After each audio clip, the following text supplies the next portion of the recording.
morning, my crafty cuties. How are all of y'all this morning? I hope everyone is doing well.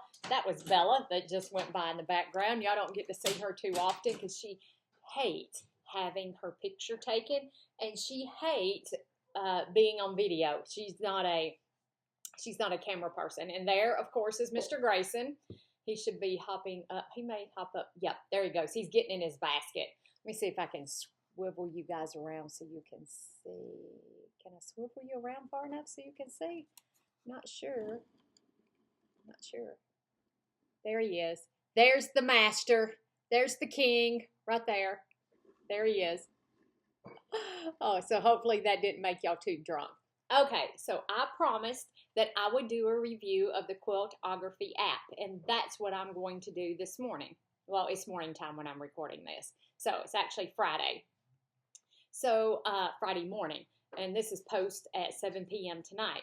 So I will be doing, and this is not a how-to, and there's my husband in the background going to pet the cat. This is not a how to use Quiltography. It's not how to use it. It's just a review of what little I know how to use the app. And I've been using the app actually for a little while.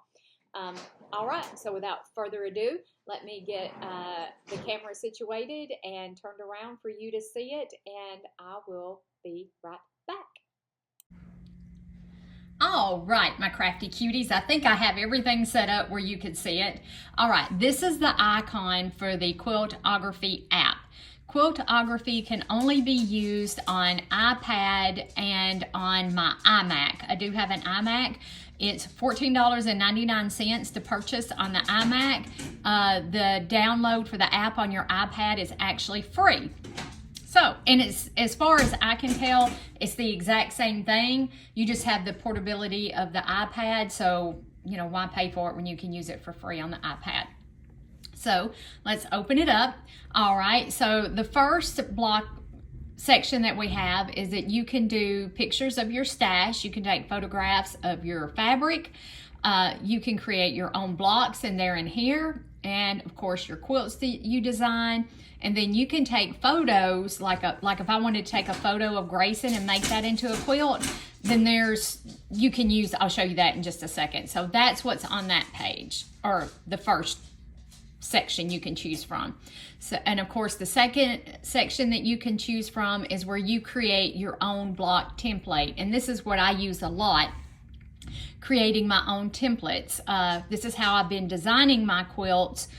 For me, it works fabulously, but for our quilt-alongs, I've got to find something that's a little more intuitive, I guess is the word. This app has so much potential. I mean, so much potential. And of course, here's where you add your fabric. This is the block tool. If you go in here, they have a ton of, well, not a ton, but they have several blocks that are already in the program that you can use to create your own custom blocks. The only thing that I can tell you about that, let's just pick this one, this double sawtooth star. There is no manipulating this. You can't customize it in any way. The only thing that you can do is put fabric on it. That's the only thing that you can do, and that's how easy that is that all your fabrics show up in this little pinwheel, or this little wheel that you have going on right here. They have some that are preloaded in here, and then you can load your own. Like here are the fabrics that we are doing in our current quilt along right here. So that's how I did it, was I took pictures of my stash. Whoops, clicked the wrong one. So if you want to do a whole bunch at one time, the same color, you just tap them, and then you tap the color that you want, and then you have to re-tap them to take the color off. The same thing here. I said this wasn't going to be a how-to, but I thought you might want to see how it works. Just like that. But you cannot edit this block in any shape, form, or fashion. There's an information button here that tells you about the fabric that you've chosen, where I purchased it, the colors, the length, the dimensions, you know, so on and so forth right there. And then the plus button is where you add fabric, and then this is a shuffle button to shuffle it. And then the question mark down here just gives you an overview of what you can do within this screen. And then you can link, which is doing that, which links them all together. Instead of tapping each individual one, you can do that, and then you can click you unlink them. And this one, I've never messed with this one much, so I'm not sure exactly what that does. I'm not sure what it does. It's never worked. And then of course you can delete if you want to. You just tap the delete and then it cleared the whole screen. There we go. All right, so that's the block designer. And discard. So like I said, you have several to choose from, but you can't edit them in any way. What you get is what you get. And then this is the tool that you use to create a new quilt. You do new quilt, and we can go like choose, whoops, because you've already created your blocks at this point in time. And then you can fill it full. And then again, you could use the link again. I'm just throwing some random stuff in there. So again, you could use the link tool. And well, let me go back. Yeah, right there's the link tool. And you can select all the blocks that you want to and fill them all at one time. And then here is where you can choose, hopefully my finger is not in the way. I really can't see my thing. Let me go grab my stylus. It won't take me just a second. It's just right here. So on that screen,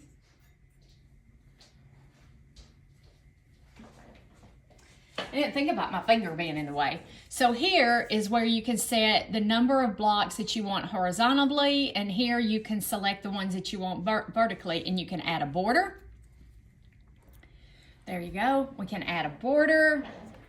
You can do on point. Woo, sorry about that. Didn't mean to hit it. You can add cornerstones, sashing, edge cornerstones. You can add all of that kind of stuff in this part of the exit screen, and you just tap that again and it goes away.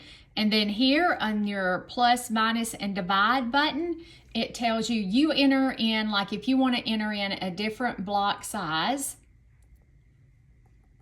say we want to do a 14.5 inch blocks. Our seam allowance is good. I never change it because we always use a 1/4 inch, and our fabric is generally between 42 to 44 inches, somewhere around in there. Okay, and it gives you the dimensions of our quilt. It says it's going to be 88 inches by 106. Of course, our sashing, they didn't put it in there.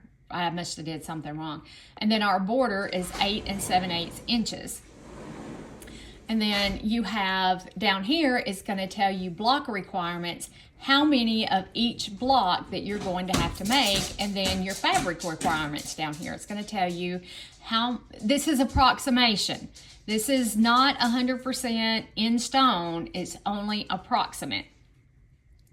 Okay, so that's that screen. And we're going to do save and exit, which I didn't want to save it, but that's okay.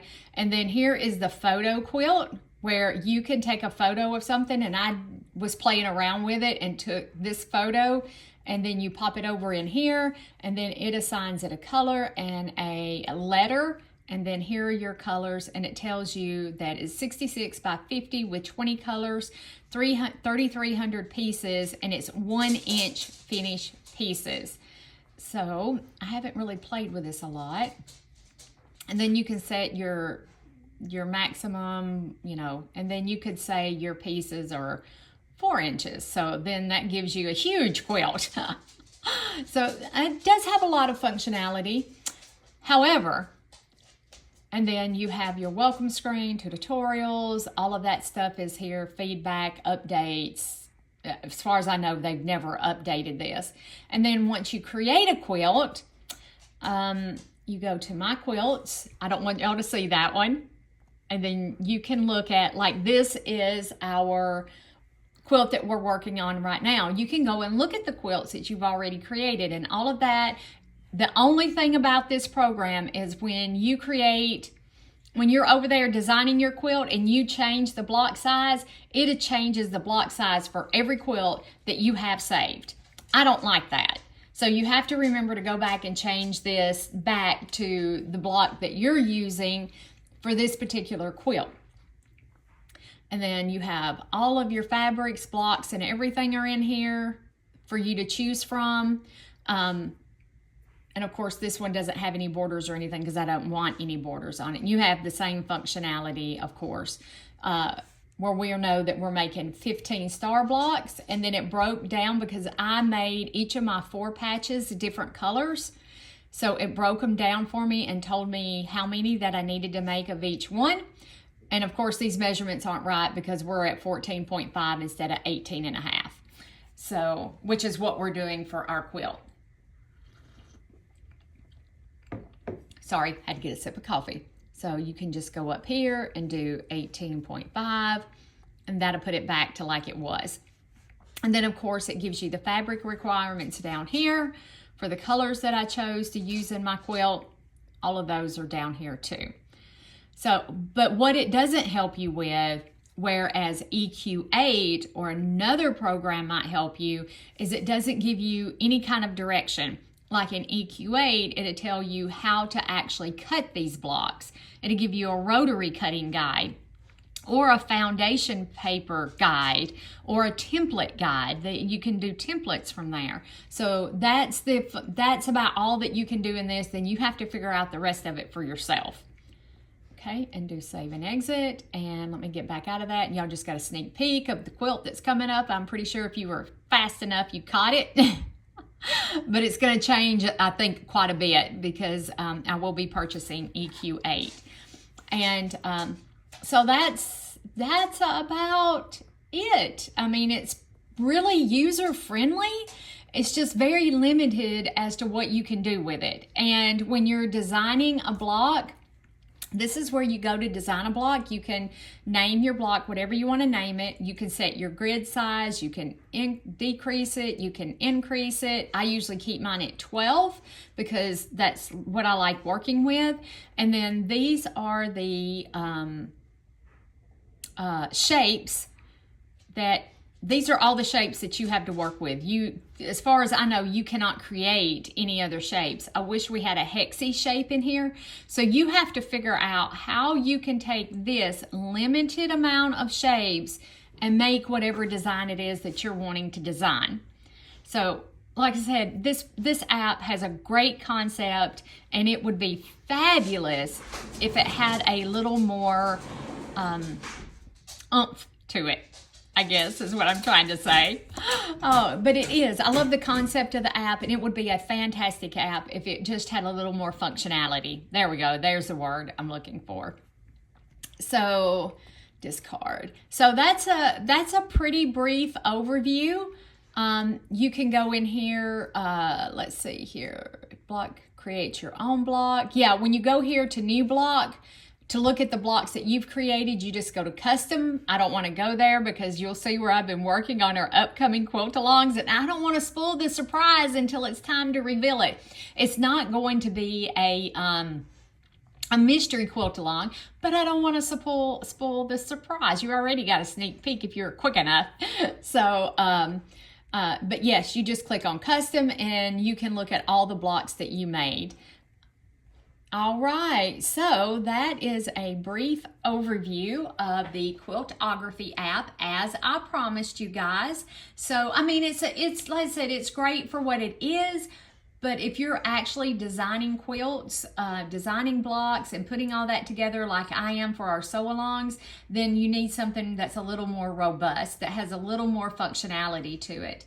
All right, so I am going to call it here, and I'm going to get to sewing, recording some more video on our quilt-along, and you guys have a fabulous weekend. Happy New Year to each and every one of you. Okay, so that was just a really quick overview of the Quiltography app. And I want to give a shout out to someone very special who bought me a few cups of coffee. I love my coffee. Let me see here. So if I can pronounce your name right, I want to give you a shout out and thank you from the bottom of my heart. Ma'am Proby, you, Y-O-O. Hopefully I'm pronouncing that right. You bought me several cups of coffee, and my heart is so full. Thank you so much. That money is going to go towards the purchase of the EQ8 software. I want to let you guys know where your money is going. If you donate, you don't have to donate. All of my quilt-alongs will be free. I'm going to be designing our patterns, issuing sewing guides, not a pattern. I'm not going to be doing patterns, but our quilt-alongs will be free along with a sewing guide. You'll have to watch the actual YouTube videos to learn how to construct the quilt and to construct your blocks. So I'm not a pattern writer, not by any, I may eventually figure out how to do it, but this seems to work for right now. But ma'am, Proby, what, you, ooh, I'm butchering it. I'm positive I'm butchering that. Thank you so, so much from the bottom of my heart for donating, for buying me a cup, several cups of coffee. You bought me some coffee. Thank you so much. Thank you. And I'm going to log off of here. I'm going to get to sewing, and I will see you back next Friday. Hey, maybe even before. If I have time, I'm going to do bonus videos if I have time. And yep, it's time to get cracking. All right, guys. I love each and every one of you. Thank you so much for every one of you who have subscribed, liked, and shared my channel. It means so much to me as a new creator and a quilter enthusiast, quiltaholic, actually. I have a slight problem. So thank you, every one of you, for everything that you have done to make this channel successful, because without you, I wouldn't have a channel. It's all of you who make me successful. And I thank you from the bottom of my heart. Bye for now. Mwah. Kisses.